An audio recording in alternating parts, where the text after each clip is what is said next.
قبلہ اول بیت المقدس کے مکینوں پر دشمنان دین نے جو قیامت برپا کی ہے اس کی وجہ سے اہل اسلام کے دل غمگین ہیں۔ ناظرین، آئیے آپ کو بیت المقدس سے ریلیٹڈ کچھ تاریخی باتیں بتاتا ہوں، اور اس بیت المقدس کی تاریخی فتح میں ہمارے غوث پاک رحمۃ اللہ علیہ کا کیا شاندار کردار رہا، اس حوالے سے کچھ سناتا ہوں۔ ہم تاریخ کا اگر جائزہ لیتے ہیں تو پتہ چلتا ہے کہ فلسطین اور بیت المقدس حضرت عمر فاروق رضی اللہ عنہ کے زمانے میں فتح ہو چکا تھا۔ یہ تقریباً 7ویں صدی کی بات ہے، اور ابھی کون سی صدی چل رہی ہے؟ 21ویں صدی۔ عرصہ دراز تک بیت المقدس پر مسلمانوں کی حکومت قائم رہی۔ تو پہلے تو یہ کانسیپٹ کلیئر کر لیں کہ بیت المقدس ہمارا ہے۔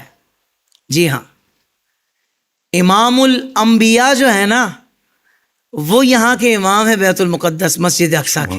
یہ بات ذہن میں رہے، تاکہ کوئی اگر آپ کے کان میں یہ بات ڈالے نا، نہیں فلاں کا ہے فلاں کا ہے، تو آپ کہہ سکتے ہیں کہ یہ بیت المقدس ہم مسلمانوں کا ہے، یہ مسجد الاقصیٰ یہ ہم مسلمانوں کی ہے اور ہماری ہی رہے گی انشاءاللہ۔ عرصہ دراز تک بیت المقدس پر مسلمانوں کی حکومت قائم رہی۔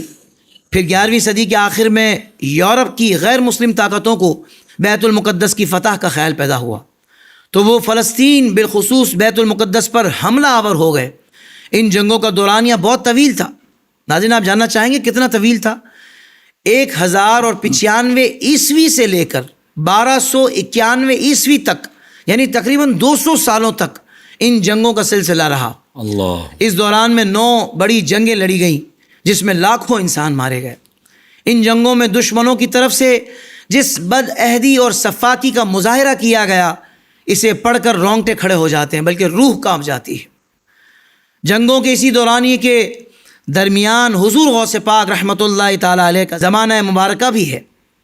آپ رحمۃ اللہ تعالیٰ علیہ کے زمانہ مبارکہ میں یورپ کی غیر مسلم طاقتوں نے بیت المقدس پر قبضہ کر لیا تھا، اور ان پریشان کن حالات میں شام اور فلسطین سے مسلمانوں کے تباہ حال قافلے عراق کی طرف آنے لگے۔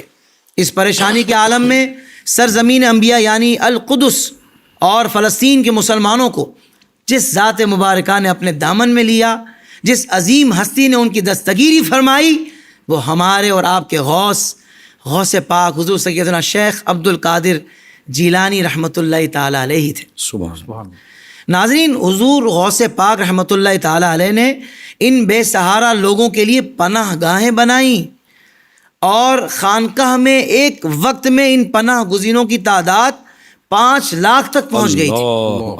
اللہ اکبر! غور کیجیے، یہ تعداد کوئی کم تعداد نہیں ہے۔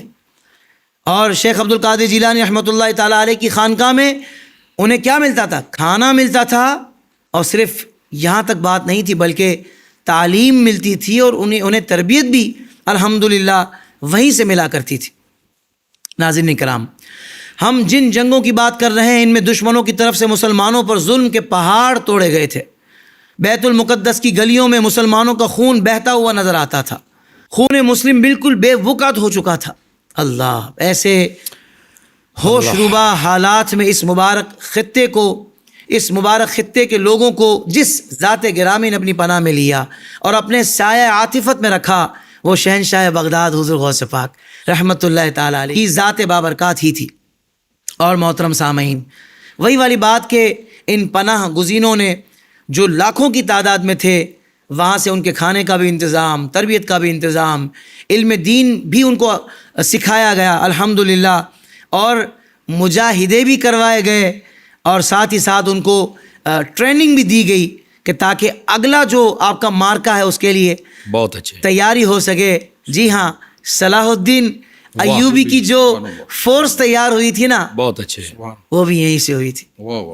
اب کوئی انگلی نہ اٹھائے، کوئی یہ بات نہ کرے کہ یہ اپنے آستانوں میں بیٹھتے ہیں اولیاء، اور جہاد کے لیے پھر کون جائے گا؟ اللہ اکبر! ناظرین کرام، ان باتوں سے صاف پتہ لگ رہا ہے کہ آپ بتائیے کہ جن اولیاء کے سردار کا یہ رویہ ہو، یہ انداز ہو، یہ تربیت ہو، یہ انتظامات ہوں، اللہ اکبر، تو پھر جب تربیت اتنی اعلیٰ ہوگی تو اولیاء کرام کا پھر یہی مزاج رہا، اور انہوں نے ہر موقع پر الحمدللہ دین کی سربلندی کے لیے، دین کی بقا کے لیے جس قربانی کی ضرورت پڑی، جس انداز سے ضرورت پڑی، الحمدللہ ان اولیاء نے، اللہ کے ان ولیوں نے اسی انداز سے اپنے آپ کو ہمیشہ پیش رکھا اور ہمیشہ اپنے آپ کو پہلی صف میں رکھا۔ میری دعا ہے اللہ تبارک و تعالی ہمیں ہمیشہ اولیاء کرام کا وفادار رکھے۔ اور یہ صلاح الدین ایوبی، جی ہاں، یہ اسلام کا وہ ہیرو ہے اور وہ شجاعت و بہادری کا جرت نشان ہے کہ جنہیں دنیا اسلام میں فاتح بیت المقدس کہا جاتا ہے۔ بہت اچھے۔ اور جس فوج نے صلاح الدین ایوبی کی قیادت میں یورپ کی مشترکہ فوج کو شکست دے کر بیت المقدس کو آزاد کرایا تھا، اس فوج میں 90% لڑنے والے غوث پاک کے شاگرد تھے یا مرید تھے۔ اللہ اکبر۔ آپ جیسا پیر ہوتے کیا غرض در در پھروں، آپ سے سب کچھ ملا یا غوث اعظم دستگیر۔